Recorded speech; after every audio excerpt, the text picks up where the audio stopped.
चाहिँ हामी हैन यहाँ माथि वनभोज आएका छौँ साथीहरुसँग अनि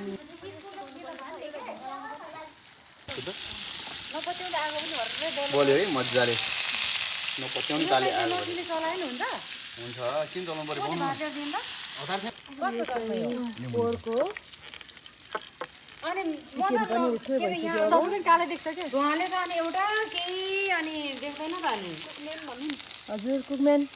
के छ कस्तो छ कतिको रमाइलो लागिरहेछ भन्नुस् त एकदम रमाइलो लागिरहेछ अनि हजुरलाई हाय ठीक छ हजुर एकदम ठीक छ हैन त तपाईलाई ठीक छ एकदम हाँसो आइरहेछ हैन त यहाँ यो खानु पर्छ भने एकदमै खुसी मनमा लड्डु फुटिरहेछ हजुर मनमा लड्डु फुटिरहेछ हजुर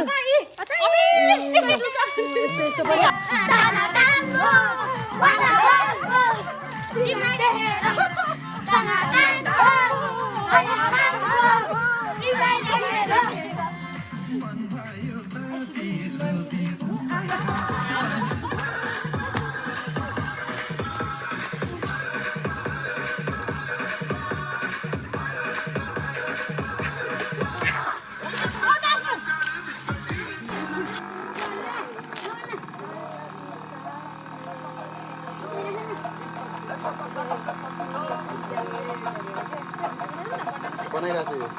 माल हो चाहिँ मारौला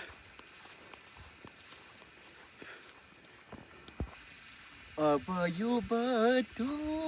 मेरी हो